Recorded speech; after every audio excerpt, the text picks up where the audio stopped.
Welcome to this week's episode of the Baseball Together podcast. This week, we're going to talk opening weekend, rule violations, and we have an extremely special guest right now. 9 Plus Us presents the Baseball Together podcast with your hosts, Blackjack Brad and Kansas City Little Big Briggy Blue Eyes. And now, Baseball Together.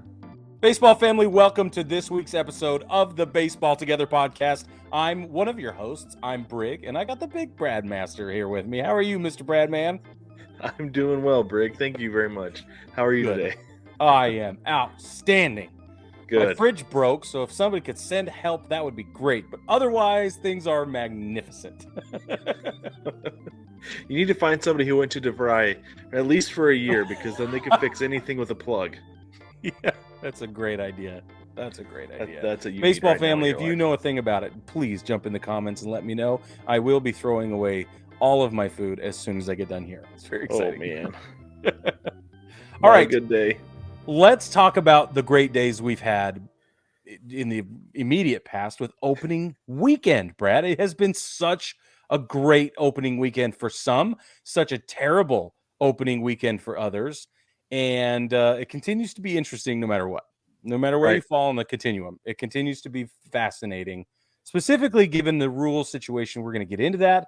However, after opening weekend, there were 50 games on opening weekend. This is the inauguration of the pitch clock, bigger bases, no shift, etc. Compared to last year, we have some statisticals we would like to bring you. Okay, everybody wants to know. Whip out those statisticals. I will, man, because everybody wants to know exactly what just exactly is shaken, and I'm going to say exactly 17 exactly more times, okay? Average length of game is down 29 minutes overall. 29 minutes. And I keep hearing the broadcasters bring it up, and this is exactly how I feel. Yes, the games are moving quicker, but the game play is not moving quicker. This is not affecting any of the actual baseball happening on the field. All this is doing so far, as far as I have seen, with maybe one or two exceptions, the only impact this has had is in downtime and dead time. Zero baseball activity has been affected. Is that how you feel, Brad? I do. And I think that after you pointed out last week about how I was kind of a little bit upset that there was a game that was like just a shade under 2 hours, right? It's an hour and 57 minutes. And he said, okay, but that same game, if it's 2.5 hours, all you're getting is 30 minutes of boring, right? And we talk about it later in our interview that we have running today. It's the same thing, that like they're cutting out all the stuff that nobody cares about, nobody wants to see, getting to the next pitch quicker, which is what we want. Like, we shouldn't want to be able to look down at our phone between pitches, because when you're watching a football game, maybe you look down a little bit, but you're still watching the replay. You're watching how everybody's lining up. You're engaged in what's going on during a football game, right? For sure. And that's what you want in baseball. Too. Yeah, basketball. Well, you're just watching the back and forth. Same thing with soccer. But with baseball, like you should want to be engaged between pitches. You shouldn't be bugged that like, oh, I can't scroll Facebook between pitches anymore. Right? Like, all that stuff should be cut out. Yeah. And I think that it's great. I think it's the way that it should be. I've caught myself a few times like, oh, shoot, I need to put my phone away. Missed 3-4 pitches in a row. Exactly. I've missed a couple of pitches here and there as well for the exact same reason. And I, baseball family, am here for it. It's changed my rhythm. It's changed the way I interact with the game. I went to a AAA game yesterday. Fabulous. Went to the Charlotte Knights game, and it was so much fun. But it did move at a different clip. And even in person, though it is a little less noticeable in person than it is on television, I will admit that, it still moved at a respectable pace, and I didn't have any problem with it. It was fabulous. Mm-hmm. It was to the point where I was in person. We just got outside the netting, and I had a couple of little ones with me. So I was explaining the game, but I had to keep my eyes on the field while I was explaining the game. Previous iterations, I would be able to turn, have almost a full-blown conversation, maybe whip out a slideshow if I wanted to. Now I can't do that. Now you got to be short and concise. I gotta get it tight. I gotta keep my advice and my input tight, which is actually really great for me, Mr. Words. Some of the other statisticals we've seen, batting average is up 15 points. Now, I know all of you who are against batting average. If you're a sabermetrics person, you're going to say, wah, wah, who cares about batting average? I care. I'm one of the old school guys that still thinks batting average is a relevant statistic, and I will die on that hill. Well, So and it's a basic statistic. It's an easy way to measure this, that you can just it look is. like, okay, guys are getting on base 15% more. Yep. Works for me. And Okay. it helps us retroactively compare ourselves to the past, which is another big thing for me. So, and that's fresh on my mind because I'm bringing some people into baseball right now for the first time, and it's very Right. exciting. So, batting average is a great, easy statistic to explain to people. On base percentage is also up 15 points. Slugging is up 14 points for you sabermetricians. That's a big word. There were 41 more attempted stolen bases and 41 more successfully stolen bases just in the 50 games over opening day weekend. Okay. That success rate now has jumped 15.9% across the board. It's up You to like tell 80 me something percent. That's awesome. it's like 84. I don't remember. It's like 84%. Listen, Anthony Volpe, who's my pick for American League Rookie of the Year, he has stolen he stole 3 bases in the first 3 games of the season. 1 per game. It's pretty fantastic. It is pretty fantastic. I think it's great because this is the thing, is that like the reason teams weren't stealing bases is because pop times got so fast, catchers got so good that it was like this is the reason that they weren't doing it, is because they're like, why would we risk an out when we have a guy on base right now? Yeah. Like, I don't care if he's in scoring position. We're trying to hit the ball over the fence anyway. But now Yeah, it's like, right, okay, launch well, angle. no, that might not work. So what we need to do is we do need to move this guy into scoring position. And now that stolen base success rate is up almost 16%. Yeah. I like my odds.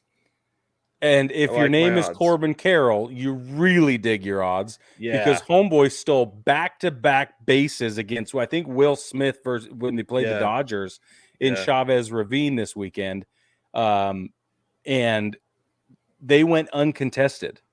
There was not even an attempted throw. Well, he bobbled it as he's bringing it back, just enough that he couldn't get the throw off. Only Most on the guys, first one, well, it not happened on on the the second second one too. one. It did happen on the Did second one. it? Oh, I Yeah, thought it it was did. just a really Yeah. clean transfer. But on the this is the second thing, one. though, is that it wasn't enough that like most guys in the league, he still would have made the throw. Right. But An not above Corbin average Carroll. a guy with above average speed, he would have gotten him. But Corbin Carroll is lightning, so no Grease chance. lightning. That dude was cooking. And have you Yeah. seen? I hate to harp on the Anthony Volpe train too much, but the dude like does this hop thing, and it gains him like 4 feet. It feel when you look really? at it, you're like, holy crap! He's So skipping 4 feet, and then he's in a dead sprint. It's magical. so it's like his secondary lead is like this big hop that he takes. Yes. Yeah, so he's there and he's gamesman, he's doing the gamesmanship thing. And then as soon as the pitcher's leg comes up, he prances like a deer, and then boom, he's gone. And you're like, what is happening? That's pretty cool. I'll have to keep an eye out for that. I'll send you some stuff. I got all the homer picks all day long. All right. There were 40 clock violations, 40 clock violations, which sounds like a ton until you realize that was across 50 games. That's a less than 1 clock violation per game average.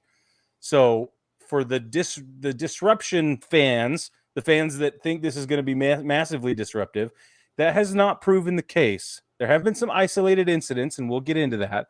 But overall, the pitch clock violations have been largely a non-issue so far. Right. I think that has to do with adjustment periods. I think that has to do with clarity. People are really starting to understand what they can and can't do and where the lines really are. And there have been some anomalies that we'll get into. But Brad, what do you think about pitch clock violations so far? I think that number is as high as it's going to be all season. I think, like you said, adjustment period over this first weekend. Like a lot of guys have gone through spring training with it, right? So they've had their time to adjust and play with it, see what works for them. But then you get into the regular season, and the pace is different, right? Yeah. Things are different in the regular season. The lights are brighter, the stadium's bigger, everything. Literally, everything is different. Yeah, the only is the same, really, is the bases and the players. But anyways, I think that guys are still adjusting come regular season pace with the pitch clock, and 0.8 per game, I think it's going to go down from there. It's only going to go down, and we're going to get guys who come back off the injured list. Like Bryce Harper has talked about it over the weekend on interviews and things like that. He doesn't like it, but he also has a really extensive routine before he gets in the box. He does. So there's that, right? Like, yeah, some guys coming off the IL who have not had a chance to get into the box with the pitch clock. There's going to be a little bit more of an adjustment, but the vast majority of the league will have had time, and it's going to go down. So it's not going to be as pronounced as it was this weekend, and even then, like, not even one per game. I'm curious how many anybody over the weekend saw, like the average fan saw over the weekend at that rate. Well, and at the pace things are going, it's either going to be one of two things. You're either glued to the television because you realize that it's no look away situation right now, and you noticed it, and it was disruptive enough that you're like, oh, what happened? Or you forgot 3 pitches had happened, and it was in the middle of that gap where you went to get a drink or something and came back, and it had already happened. You didn't see it anyway. Yeah. I will say this about the pitch clock, though, is that, like, there's one thing about it is it's there to increase the pace of play. The umpires need to get out of the way. Always. And the problem that I have with this is like the one problem I have with this whole thing is that the umpires cannot help but make the whole thing about them. Every time they put their arms up, they go walk out in front of the mound, right? And then they walk up to the pitcher. That's on you. Ball 1, right? Yeah. Every single time. You don't need to walk out in front of the plate. Throw your hands up. Everybody knows it's time, right? Well, and then just say ball 1. Just issue it. Yeah. Now get back to it. Yeah. They don't need to go out there, stand in front of everyone. This man henceforth has violated the pitch clock. Therefore, he has been awarded 1 ball to the batter. Thank you. That's right. Now proceed, and then go back behind home plate. Like, that's not how things need to be, but that's how things are right now. That's how it feels every single time. Well, and it depends on who is behind home plate, but you're right. That's happening a lot. And it feels like the warning they issue before somebody's going to get ejected. Right? If it does. Like you threw at somebody, it's very remember aggressive. When they throw behind somebody or you throw at somebody and they're like, listen, knock it off. That's how they're treating it. And it's a little bit shame, absurd. Sir. Or shame. Yeah. I'm calling your mom. That's exactly how it feels. But let's skip down to this real quick because I think it's on the line. Yeah, it's on the line of summer. Here we go. Right here. So we had the thing with Jeff McNeil. We also had the thing with Rafael Devers, right? Yeah, let's talk about for those of you who don't know, the opening day, Rafael Devers was the first batter to be called out on a pitch clock violation because he was not in the box, face forward, ready to address the pitcher, right? Hello, pitcher, throw me the ball. He wasn't ready. But in his defense, this is one thing that I think is like missing with the verbiage of the rule is that the pitcher wasn't on the rubber with 8 seconds left. Therefore, Rafael Devers, I think, assumed he had another second or two before he had to be ready. And it was 1/2 a second. Right. Yes. It was the pitcher that close. Should have to be on the rubber at 8 seconds as well. You can't have pitchers standing there waiting for 4 seconds and then quick pitching a guy. Like, I think the safety goes both ways. Right? Agreed. The pitcher should be forced to be set at 8 seconds with his foot on the rubber, at least taking in the sign. He doesn't need, like, I say set. He shouldn't have to be set, right? But he should have his foot on the rubber ready to receive the sign or whatever. So the batter sees, like, almost like making eye contact. Ready? Like we're doing this. Yeah. I'm going to throw a blunt object at your face right now. And I'm going to hit it with a club. Yeah. Right. Like, yeah, I don't know. That really bugged me. I understand why it happened and everything, but yeah, like, it's got to go both ways. The other odd one was Jeff McNeil was given a strike because they said that Pete Alonso took too long to get back to first base. I thought it made good logical sense, to be honest with you. Yep. Like, but the uproar also makes sense. Because that has not henceforth been stipulated or previously stipulated. It is now, henceforth and forever. That's what I mean. But previously, this is one of those anomalies nobody saw coming and nobody expected. So nobody said anything about what to expect. It was never brought up. I'm sure that the umpires clearly got the memo, and the teams must have, but we didn't as fans. So it was a little upsetting. Well, until you started processing it, and you're like, "Oh, okay, that makes sense." Yeah, and this is the other thing though, is the MLB actually issued an apology to the Mets and Jeff McNeil fake all-star and everything. Like, they issued an apology to him and said, this shouldn't have happened. Yeah. So there's that. MLB did say that players will be warned for lollygagging in the future. Because it did feel harsh, but then my question is, where's the line? And I guess the warning is the answer, because you can't call him out. That's too aggressive. Because that's the too only harsh. other solution to the problem. Right. So in the absence of a warning, that all they had was what they gave him, which was a strike. Yeah. So. And I'm sure the umpires at that point were like, we got to do something about it. We don't know what. This is the only thing we know to do. Right. And I hate to, I don't hate to. I'm going to throw a little empathy at the umpires really quick, because it might be unpopular, but they're under the gun just as much as everybody else, right? They're getting used to the new rules. They're getting used to the new backlash from those rules. They're getting used to all this stuff that they have to remember that's brand new. And I know we can't woe is me with the umpires. Like, I got it. They're a professional. Absolutely not. We don't do that here. That's not what we're about. Yeah, but at the same time, like, did it occur to him to issue a warning? Probably not. Is it his discretion to issue a warning? Absolutely. What kind of pressure is he feeling from his superiors and the union of umpires? We don't know. It's very likely that they are getting as much pressure as the players and the managers and everybody else. So just one step of empathy would help me out if everybody could do that. This one time. Never again. Never again. I don't know that I'll ever do that again. Brad, before we get into surprises about opening day weekend, let's talk about Baltimore for a moment, because Baltimore stole 5 bases against the Red Sox on opening day alone. They stole 5 more in the second game against the Red Sox. They're the first team to have 10 stolen bases in their first 2 games since 1901. Amazing. It's amazing. Absolutely amazing. It's crazy. Old school base running. I love it, man. And with an old school franchise like that, this is great. Yep. And I think being aggressive on the base paths is what's going to set Baltimore apart from a lot of the middling teams the rest of this season. So it's going to get them to that next step, because if they've got that kind of speed, it's tough to beat. Really tough to beat. There will be a few teams they can't run on.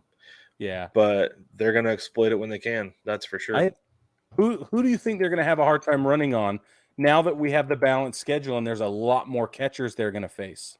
Cleveland, for one. You don't run on Mike Zunino. Julio tried to run on him this weekend. I was like, everybody in Seattle should know you don't run on Mike Z. Honestly, I was mad at Julio for even trying, to be honest with you. Yeah. You can't steal on that, dude. I think they'll have a hard time. Might have a hard time against the Phillies. I think, will sort things out. But they'll have a hard time running on JT Realmuto. Probably have a hard time running on Cal Raleigh. He's good at getting guys. Sean Murphy in Atlanta. I wouldn't run on Sean Murphy. No. Another homer pick. Don't run on Jose Trevino. I'm sorry. Just don't do it. But that's probably it off the top of my head. Jonah Heim is a guy you can usually get a base on, but that's mostly on his pitchers, I feel like. Ooh, we forgot Wilson Contreras. I wouldn't run on Wilson Contreras either. Especially to third base. Like, I don't know what it is about him throwing to third, but dude, it's just not smart. It's not smart. Yeah. Unless there's nobody covering the bag. That's your only chance. And the ball goes into left field. You take home. So, Brad, what are your biggest surprises from opening day? Maybe 1, 2, 3, however many you want. What do you think? I'm surprised, first off, that the Phillies haven't won yet. They lost early. Tonight. They just lost. That's what I'm saying. I know. Like, it's early, and I wouldn't be concerned. Like, I'd be bugged, but I wouldn't be concerned as a Phillies fan. Because it's so early. Like, that's a big one for me. And the thing is, like, it's not like they're losing close games either. They got blown out by the Rangers. They lost 8-1 just now. Yeah, like, they're getting blown out. Like, their bats have not made the trip up from Florida yet. That's surprising. I shouldn't be, but I am surprised. We're going to get into this actually next about how good the Marlins throwbacks looked on Friday. Oh, I was excited, but I did not know it was going to be like that. I was unprepared. So same. Those uniforms were ahead of their time. They need HD TV. Oh yeah, they did not look that good on standard definition when we were growing up in the 90s. Not one time. Never. Yeah, not even one time. Makes me want to wonder what Samson feels about it. We should message him and be like, homie. Did you know? Did you know? You knew, didn't you? He's got one behind him in his office. You know, he's known the whole time. He wonders what us peasants have all been wondering about. He's probably right. I'll text him tomorrow. See what he says. You should. He's up. He's watching a movie. Just text him now. Yeah. So what about you, Brig? What were your big surprises from the weekend? So we already touched on it, but one of my biggest surprises was the lack of pitch clock violations. I thought they'd be a little higher than they were, honestly. Yeah. So I'm pleased. It's a pleasant surprise, but it was a surprise. It was definitely a surprise. I am again, another pleasant surprise was just the sheer volume of attempted stolen bases. Like, we knew they'd be up, but I did not. I was not ready for how up they have been. Yeah. I'm thrilled about it. Is it too much? Maybe. Is it great for baseball? Yeah. Is it making me very happy? Yeah. Okay. So I'm not upset, but it's a lot. And that's pretty cool. I wonder what they're going to do, beginning of next season. So let's just fantasize for a minute that this pace continues throughout the rest of 2023. What shenanigan rules are they going to come up with for next season? They'd be like, all right, make the bases smaller. Okay. We got to make the bases smaller. We're going to put home plate nearer second base. I don't know what they're got to give the catchers a chance. Kevin, you can't take your foot off the bag until the pitcher's arm is moving forward. I don't know why I'm using this accent, but it feels right. I just don't know. Amazing. If it gets exploited like it's been exploited opening day weekend, then there's somebody somewhere is going to have to see be something upset. along those lines. There's a chance for sure. I don't know. So I think those are my biggest surprises over the weekend, and I'm just plainly thrilled by all of it. Actually, yeah, it was a good weekend. It was fun. The shift ban has been just a marvel for me. I know everybody has their opinion on it, but the amount of base hits we saw and the amount of small ball that was produced and stolen bases, and we saw bunts.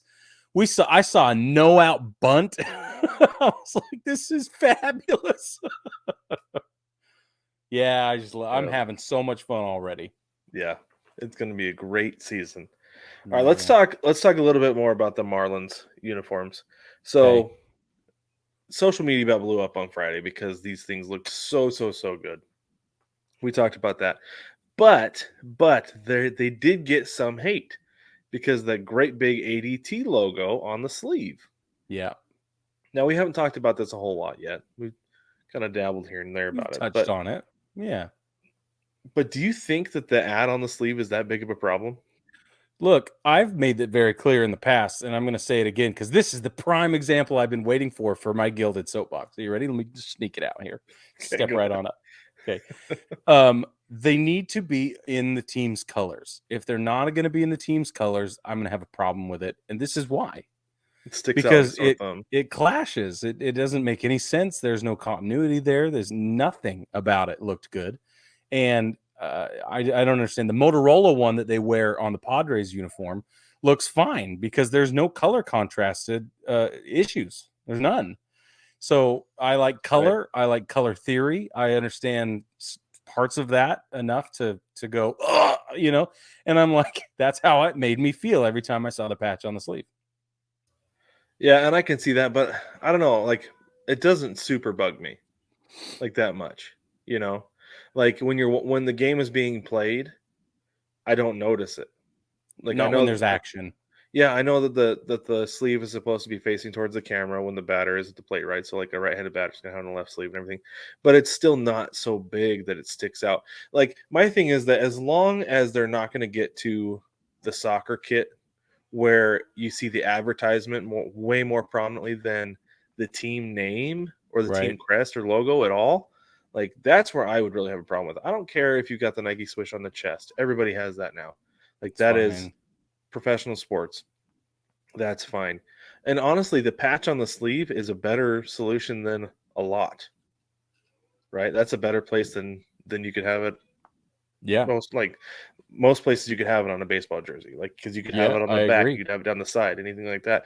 You could have it below the numbers, but just on the patch, like it's really discreet. And I feel like the reason it was getting so much hate was because there was one particular picture in the Marlins dugout where everybody was facing in such a way that there was like a cluster of them, right? Yeah. It's Yeah. like, oh, it's there and it's in our faces, but I don't know. I don't feel like it's as big of a deal as what people are making it out to be. I do think it should be the team's color though, like the That's my only Padres request. Motorola. Yeah, they should. Just Don't they just should? make it more subtle, or make it black. Like in the case of the Marlins, so ADT doesn't want to get away from their navy blue, and they wouldn't want to go with a teal or whatever. That's fine. Make it black. It's okay. Yeah, Just monochrome that bad boy out. You'd be all right. yeah. I So guarantee you they have a monochrome logo somewhere that they use. of course they do, and it's on letterhead that doesn't have color printer or whatever. So they've not. It's not like they've never done it before. It's Right. happened. Yeah. Yep. That's all. Exactly right. Yeah. All right, Rick, you let's want to talk move about on. Gary Gary, Sanchez? yeah, Gary, Gary. Oh man, Gary Sanchez signed a minor league deal with San Francisco. He's now a giant, which is different than Kind when of. he was a Kind of. giant pain in the butt. So he's thanks, Brad. No, he signed with their minor league system. I think he's going to join their spring training facility in Scottsdale. After a while, we're not sure what affiliate he'll end up with at what level. It'd probably be the AAA level. I can't I imagine would him think going any. so. Yeah. If he goes any further south than that, then he won't be a giant pain in anybody's butt anymore, and that's awesome. So, but yeah, he's going to report like right away. He's got a clause in his contract that's going to offer him $4 million bonus if he does make it to the big league level again this season. For me, this feels like an insurance policy. He can opt out of the deal by what, like May 1st or something like that in the event Yeah. of. If he doesn't make it to the big league roster by May 1st, he can opt out and go try to get on somebody else's team, and it'll Yeah, which probably be is a similar really, thing, yeah, that's a right? really friendly option for him. Honestly, it's a miracle he's not looking abroad at this point, that he's not trying to find a Mexican team or somewhere in Asia to play. I wouldn't be surprised if he ended up in Korea this year. That's yeah, I could see it. And honestly, he'd probably do really well in Korea. He'd probably have the time of his life, and Sure he would. it'd be a Yeah. good experience for him. But he's just not at a big league level quality right now, and that's okay. Well, that's the thing. It's certainly not defensively, right? And I don't know that he necessarily No, ever was defensively no, at that and he level, has made right? some improvements defensively, but it's just not been enough. Not when you have, we just named a whole bunch of catchers, and Gary Sanchez Right. doesn't belong anywhere in that conversation. Right. Exactly right. Yeah. Sorry, and it just is. I'm a little biased. I'm a little like rigidly against Gary Sanchez just because he was such an anchor in a bad way. He was such a dead weight anchor for the Yankees for such a Yeah. long time. Especially at the end there. Yeah. At the end, it was really bad. So, anyway, sorry for my sort of like vindictive side coming out, but there you go. That's how I feel about El Gary. It's fine, really. Speaking of people to be angry at, if you're so inclined, you could be angry at Anthony Rendon, who has been suspended for 4 games, which was reduced after it was reported that it was a 5-game suspension. It's now 4. He got into an altercation with a fan. And if you've seen the clip, he's being taunted. There's lots of chirping going on from the stands. And then he reaches up, grabs the guy by his shirt, and pulls the guy's shirt through. What were they in? Where were they? Oakland or something? They're in Oakland, yeah. Pulls the guy's shirt down through the metal grating of the separating the grandstands from the field with the tunnels where the players go through. It's such a terrible stadium anyway. Just throw that out there. Anyway, and there's a lot of banter back and forth, but technically it did get physical. And I think that's where the Major League Baseball came in and said that's the line. I think. Well, the thing is, I mean, he swung at him too. Like, and this is the thing that's crazy to me is like, Wait, as a Rendon professional, swung at the guy? yeah, he swung an open hand at him. He went to slap him, but the Oh, dude stepped back and he missed him. He dodged it. oh, I didn't see that part. Okay. Yeah, it was like right at the very end before Rendon walked away. But this is my Oh, thing though, is like Dan Lebertar talks about this all the time. Like it's the way that he says it is kind of funny, but it also makes sense that you cannot fight the paying customers. it's true. That's the way that works. Like Mm, there's a saying that says the customer is always right. Was the guy right to call him names? No, but was he well within his rights to do it? Yes, because there was no physical harm. He didn't threaten any harm to him. He called him a name, yeah. right? And I don't get me wrong. I'm not saying he was okay with like you shouldn't do that, right? Shouldn't be calling They're people not names. caged animals. They're people. Don't call them names. Totally. Flat out, Yes. right? But at the same time, though, like sticks and stones, man. Like you've got to be able to have that attitude. And as a professional athlete making that kind of money, you've got to be able to brush that off because at the end of the day, you've got the job that guy wants. Right. You're living the life that guy wants, and that's why he's calling you names. I think so.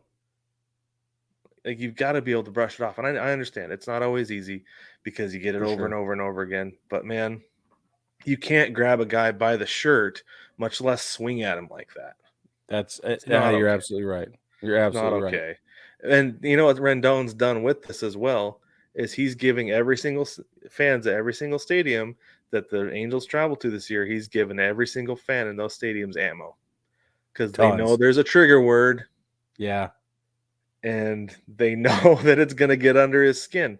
He's going to hear it at every ballpark the rest of the year. You're absolutely right. Well, and so to defend Rendon here for a minute, he's frustrated. I think, first of all, let me make wouldn't it you clear. be frustrated playing in Anaheim? I would be too. Yes. But let me make it clear. I agree with you. He should never have done this. This is way a violation of all the things, every implied and written, and I don't condone it at all. However, that guy pushed all the right buttons, and those buttons are pushable. They're there for a reason. The poor guy, his life just plain sucks right now, and it has for the last at least 2 years. So, I mean, longer than that, but I mean, we've been really harping on how rough it is in Anaheim right now for the last couple of years. So I'm telling you, you just, wow, I'm taking all kind of sides tonight. You got to go out. Your heart's got to go out to him a little bit. Yeah. And that's what I said. Like, I think I commented on it. Somebody shared it to the VIP group. And I was like, man, playing in Anaheim's really gotten to him. Yeah. Yeah. Kind of joking, but at the same time, like, not really. I don't think it's a joke. Crazy eyes, like, man, you don't know what I'm going through every day. You don't know what I'm dealing with. This was the trigger. This is the straw that put me over the top, right? Yeah. And honestly, so sorry that's true because it's true. Do you think 4 games is enough? Is that the right amount or no? No, I'm sorry, but like I said, you can't attack the paying customers.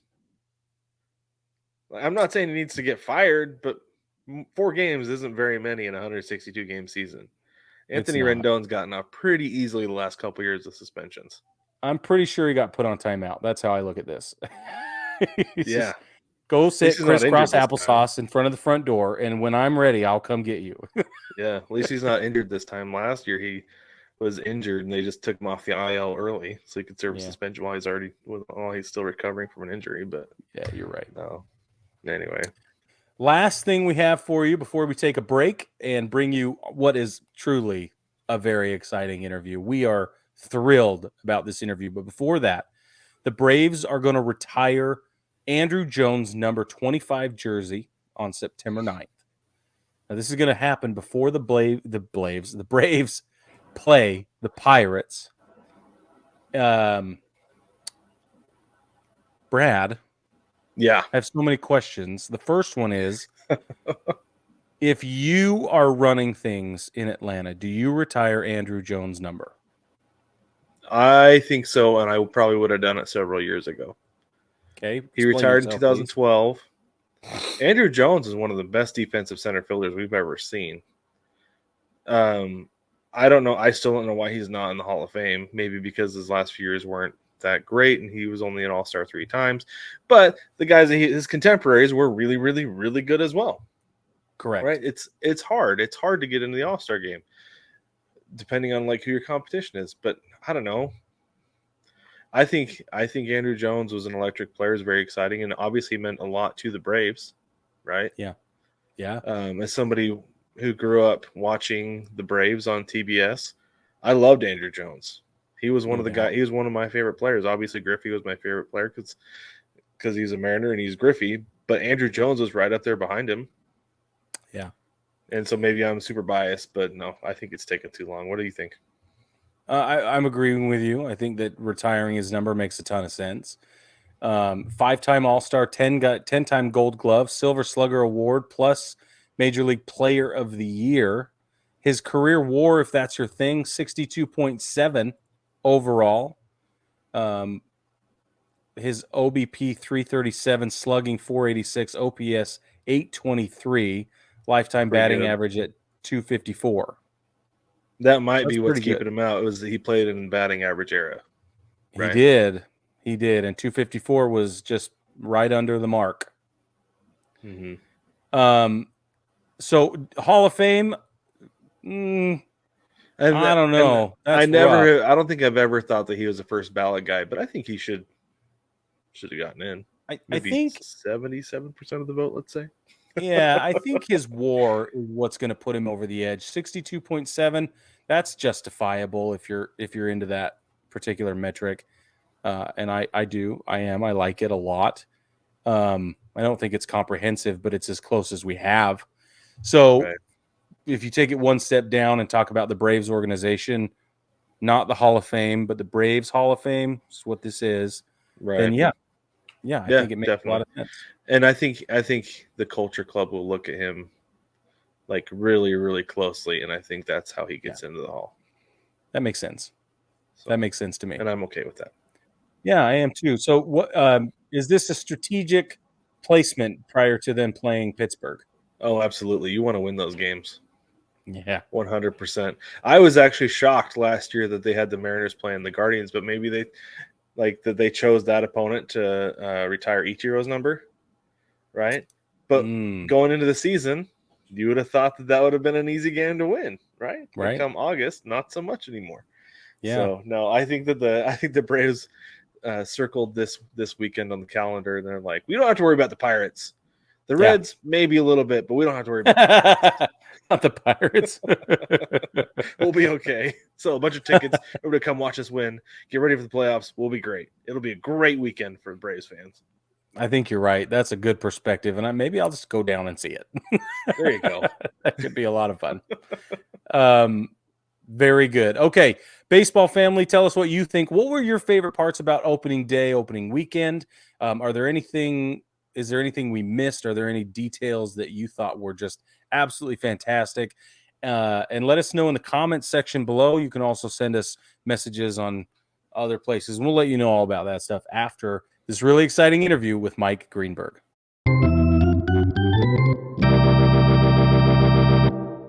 Welcome, baseball family. We have a very special guest with us today. We have Mike Greenberg. You know him from ESPN. He's the host of Get Up, Greeny, and now he's the author of Got Your Number, Brig. Will you show the people the book?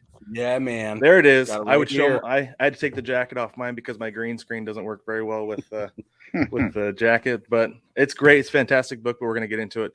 But before we do that, we're going to give Greeny the same treatment that we give all of our guests. He's going to get a rundown, a condensed version because we don't have a whole lot of time, but here we go. Are you ready for this?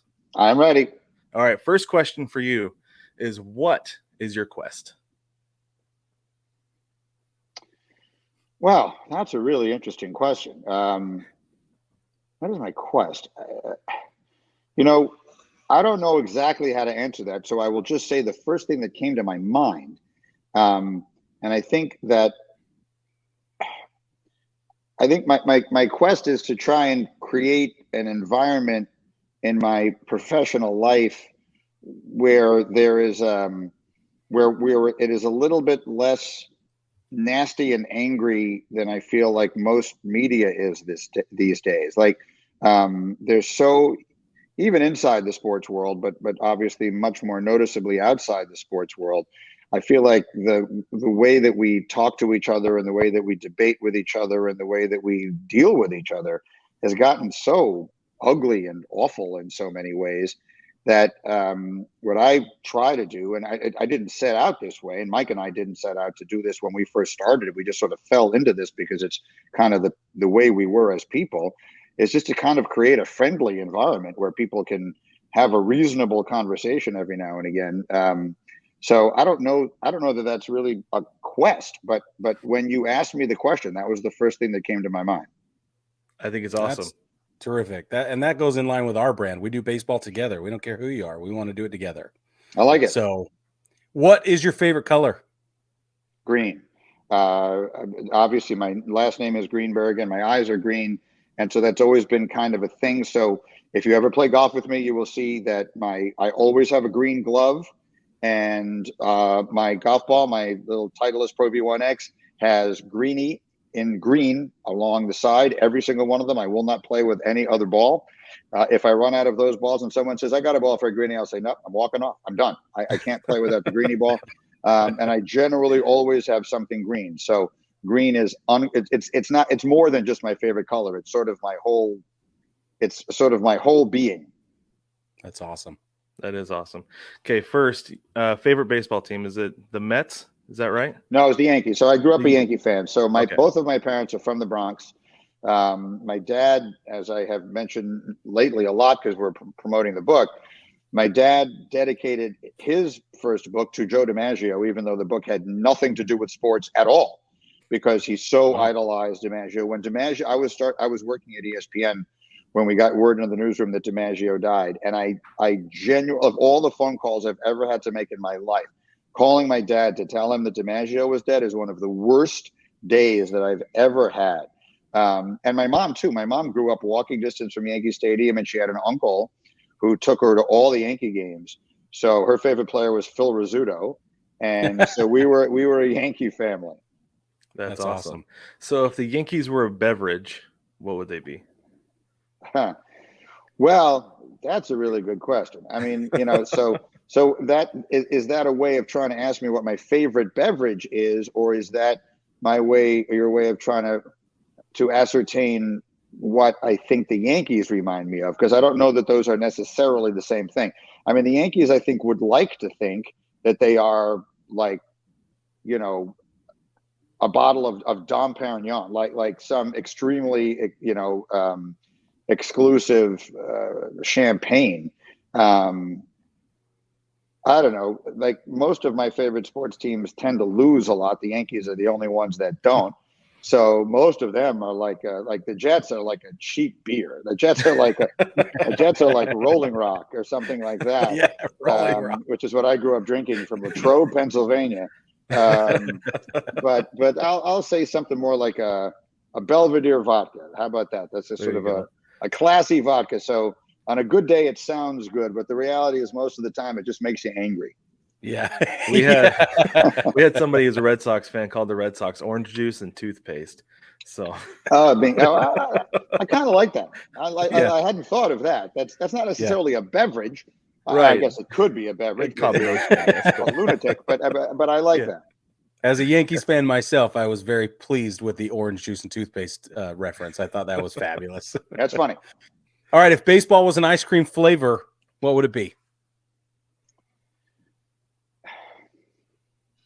What's the most, baseball is apple pie, right? So I like a scoop of vanilla ice cream on a nice warm apple pie. So I'll go vanilla, even though that's going to, if you just took that out of context, it would sound like I was diminishing baseball because people have a negative association. People will think I'm saying baseball is vanilla, which it is most definitely not. But I mean, I guess nothing is more sort of distinctly American than vanilla ice cream. I don't even know why I'm saying that. Maybe it could be a chocolate vanilla swirl because it's a little more exciting. Yeah, we get vanilla a lot actually, and a lot of people say there's nothing wrong with it. It's just the classic. It's I happen to like it. I think it's a great answer. Yeah. Those are the four questions we ask everybody that comes on the show. Like it, no matter what. So like it. Yeah, thank you for humoring us. Okay, let's get into the book because I love this thing. We got our advanced copies, been reading through it. One thing I love about it is I don't need a bookmark because I just know what number I'm on. It's fantastic. So easy and quick to read. I'm glad. And you can also excellent. open to any number you want, anytime you want. So if you go to the wrong one, it really doesn't make any difference. You don't have to have read any of the previous ones to understand the context. It's not like, well, I'm seeing The Godfather Part 2, but I didn't see The Godfather Part 1. So who is Al Pacino again? Like, we don't have that problem. I love the format. It's fantastic. Thank you. One of the big questions I have for you is like, what went into you putting this list together? I know the premise is that this is a conversation we have all the time about who owns what number. We've talked about this from time to time on our show, but what was kind of your method to your madness with putting this together? So have you guys ever talked to Hembo? If you haven't, you should. You should have him on your show. He's great. He was the person who did my research for this, and his name is Paul Hembekides. Everyone calls him Hembo. He knows as much about baseball as anyone I know knows about anything. But anyway, we were sitting around, he and I and a few other people, after Get Up one day, and we started kicking around the fact, I don't know how we came to this, but this was the conversation we were having, of how many Hall of Fame quarterbacks in the NFL all wore the number 12. It's Terry Bradshaw, Roger Staubach, Jim Kelly, Bob Greasy, Joe Namath, Ken Stabler, and soon to be Tom Brady and Aaron Rodgers. And one of the guys in the room, Pete McConville, said, "Yeah, Greeny, they all wore number 12, but who owns the number 12?" So, fellas, I've always wanted to do a sports book, and the reason that I haven't done one is that I never had what I thought was a good enough idea. And suddenly I had the idea. So that's where the idea came from. So I hired my man Hembo to do all the research for me. So the first thing we did was we sat down. He went out and researched, all right, Greeny, here are all the options for number 1. Here are all the options for number 2, 3, and 4, and so on. The 3 was pretty easy. 23 was easy. 42 was easy. 99 was easy. Some of them not so easy. And we made the decisions. I mean, mostly I made the decisions, but certainly with a lot of input from him. And then he would research each person that we chose, and then I would write the chapter.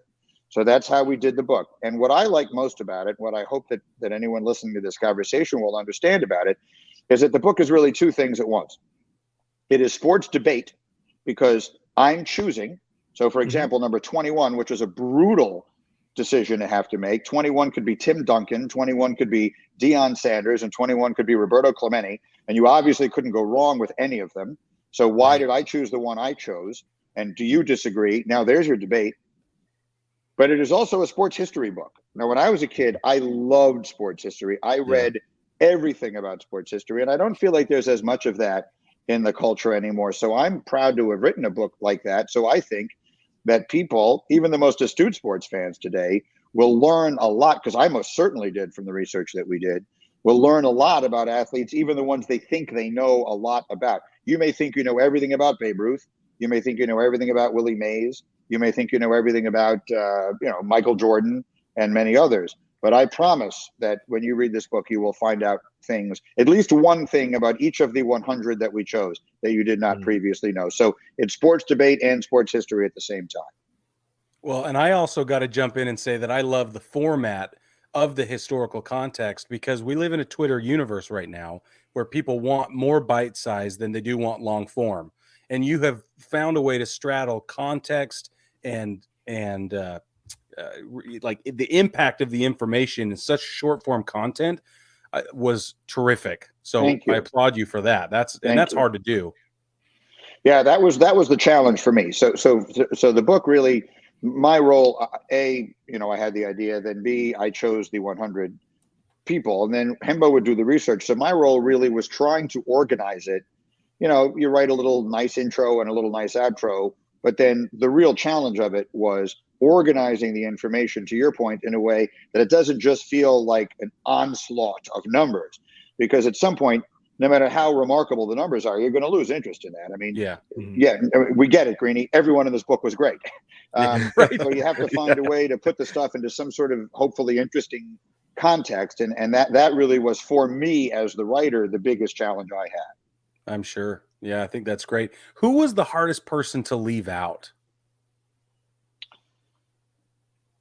The 2 hardest things, the 2 that didn't make it, that I still question myself.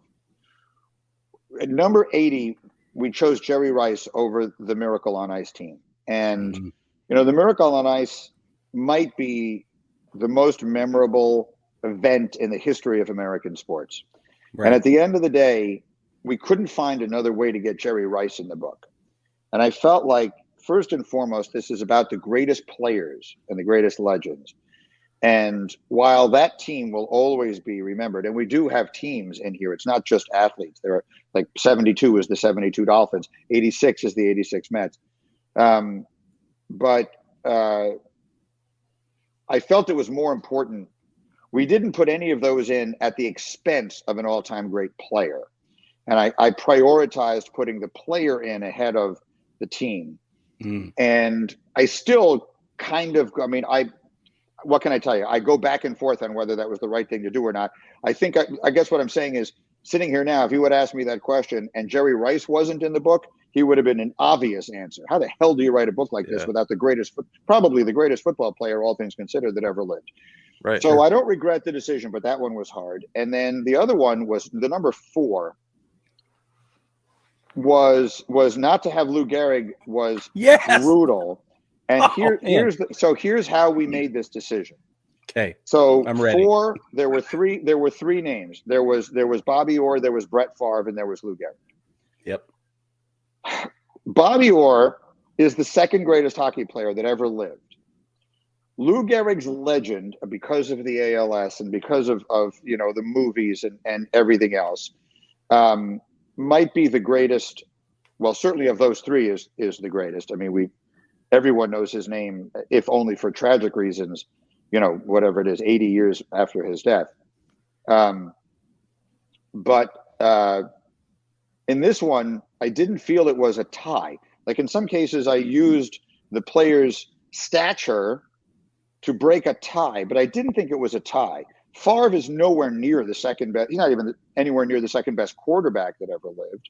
Right. Sure. Gehrig is the greatest first baseman that ever lived. But if I were to make a list, if you're going to make a list of if you're just naming the greatest baseball players that ever lived, you're going to say a few names before you get to his. If you're going to name the greatest hockey players that ever lived, you're only going to say one name before you get to Bobby Orr. Orr is greater than Mario Lemieux. He's greater than Gordie Howe. He's greater than Mark Messier. He's greater than anybody that ever lived besides Wayne Gretzky. And as painful an omission, and obviously you showed me you have the Gehrig pictures back there, as painful an omission as that was. Look, and Hembo every time we bring this up in an interview that we do together, Hembo keeps saying we didn't have 101 spots. Like we couldn't just make one. To leave out Bobby Orr, I think would have been more unjust by this much of a difference. But so that's what I mean when I say it's a good debate. If you had written this book, obviously you would have put Gehrig over Orr, and then I would have called you up and I would have said, I'm going to tell you why Bobby Orr should have been there. And that's the beauty of it. That's the beauty. I totally agree. And back to the very first point I made, when it's all over, I will not wish ill upon you, and I hope you will not wish ill upon me, and we'll all be fine. And we're more than entitled to disagreeing about something that at the end of the day doesn't really mean anything. But so that was the way we arrived at that decision, but it was excruciating to me. Yeah. We thought I got maybe it had something to do with Yankee, because it was 2, 3, 4, 5 if you'd included Gehrig. Yeah, that's right. And there was a part, but that wouldn't have been a good way to make that decision.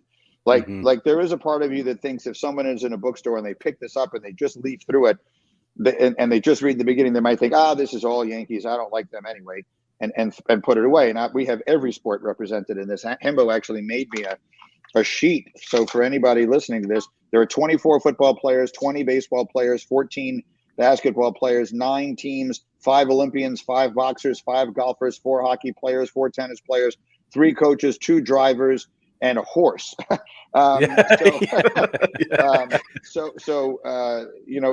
was but yes, it would have been all Yankees at the beginning, but that would not have been a good reason to omit a guy who, look, no one needs to tell me the legendary stature of Lou Gehrig. Actually, another one that would have been very tough for me, if we couldn't give DiMaggio 5, then I might have written a book that left Lawrence Taylor out, and that I just couldn't do it because Lawrence Taylor got 56, and I was able to give him 56 because we gave DiMaggio 5. Right. But In my opinion, when I think of the number 56, I think of that streak more than anything. That is the most, and I think at this point, with the way so many people feel about the home run records, I actually think the two most beloved records in American sports are Ripken's consecutive game streak and DiMaggio's hit streak.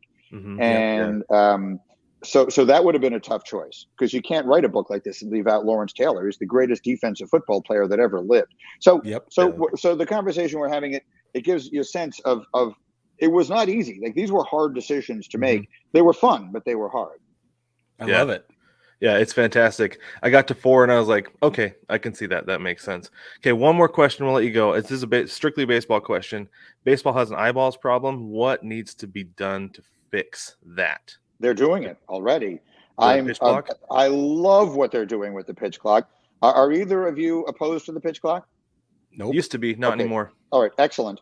I would love to have that debate. I've asked on my radio show for people to call in. I've promised them they will not get yelled at. I will not shout you down. I want to hear a person make an argument against it. And I want to make sure, now this is a baseball podcast, so I'm assuming anyone who's interested and you guys is already going to know what I'm about to say. But when they talk about the timeless beauty of baseball and they say that the best thing about it is that it doesn't have a clock, this isn't what they mean. Right. What they've always meant is that it doesn't have a clock. The game doesn't end when a clock strikes 0, the way it does in basketball and in football and in hockey and in almost every other team sport. You have to get 27 outs, and you still do. That has not been changed by this. What we have done is remove 25 minutes of nothing from the sport, and unless you really will miss the opportunity to spend 25 minutes watching people spit and scratch themselves, I don't think anyone will miss anything. In fact, it is mostly the people who are complaining about this that I think will enjoy this the most, because the game this year, I think, is going to look more like it did when I was growing up in the 70s than it has since the 80s. So I think the sport is going to have a great year. I think the numbers are going to be really good. I think I read a story on the air today about how the Mets and their owner, Steve Cohen, have instituted a policy where they are selling tickets for $15 to college students. If you have a college ID, you can get tickets to a game for $15. I think that is such a great idea. They should do that with high school kids also. Like, you want to attract younger people. If you go to a baseball game, the experience of going to a baseball game is so singular. It's so fabulous. Like, my kids are bigger football and basketball fans than they are baseball fans, but they loved going to baseball games and will still gladly go to a baseball game anytime the opportunity arises. So get people in the ballparks. Baseball has an eyeballs problem, but I think that it also is a for whatever reason, a convenient punching bag for people who want to make it so, and they just take some pleasure in complaining about it. Rob Manfred made one statement that made people really mad, and he's kind of never gotten past it when he, it was just a bad choice of words. He shouldn't have called the trophy a piece of metal. He knows that. Everyone, sure, the second the words were out of his mouth, he knew it. But the truth is that his ideas are good. This is he got the right person. He got Theo Epstein in there. Theo Epstein is going to go, look, someday, guys, Theo Epstein is going to go down as one of the most important people in baseball history. What he did in Boston, what he did in Chicago, and what he is doing for the sport now, I'm not sure how much more of an impact on a sport a person can have than Theo Epstein is going to wind up having had on baseball. So was it Mark Twain? I think that rumors of the demise of the sport have been greatly exaggerated. I think baseball is going to have a great year. We do too. Yeah, we definitely do. Yep. Well, thank you for joining us so much. Again, this is Mike Greenberg. Check out his book, Got Your Number. Comes out on the 4th, correct? April 4th? Tuesday the 4th, and it's available for pre-order right this minute anywhere you order books. Excellent. Awesome. We love it. Thank you, guys. I recommend it. Thank you so much. We really appreciate taking the time. Enjoyed it, fellas. Thank you.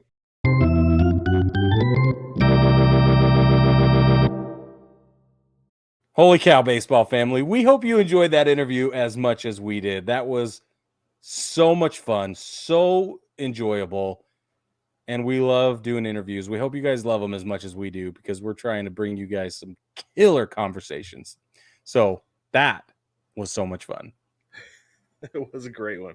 It really was. Baseball family, let us know what you thought, though. Reach out to us through the mailbag or in the comments in YouTube. The mailbag, there's a link in the description of every episode and every clip on YouTube as well, or you can head to baseballtogether.com. There is a link up the navigation up the top, so you can easily get there, and it sends an email right to us so we can get some feedback, any questions, comments, concerns, snide remarks, anything you want on the show. Send it our way. We would love to hear from you. Brig, why don't you tell them about Chinook seeds? Man, they are the best seeds ever, Chinook seeds. They are made here in the United States. For those of you who are here, they're in Texas. They really are the best seeds ever. I always have either Hatch chili or Parmesan pep right next to me. I got Hatch chili right here. I'm going to get into these as soon as we're done, start editing this show. Brad, what you got with you? Parmesan pep. It's not showing up on the green screen, but it's there. They really are the best seeds ever. Go over to the ChinookSeedery.com. Use code BTPOD. You get yourself 10% off your order. It does not matter the size of the order. It does not matter what flavor you want. And they released a couple of new flavors recently, so it's very exciting. Jump on and get yourself some Chinook seeds with code BTPOD. It supports us at no cost to you as well. That's right. And don't forget to like, subscribe, rate, and review the show. Let us know, like you said, about what you think about what we're doing. You can always like in YouTube and then subscribe so you don't miss anything, because we put out a bunch of stuff. And we're going to be putting out more stuff to come. We're very excited about it. Baseball family, thank you so much for joining us this week. We will catch you next week.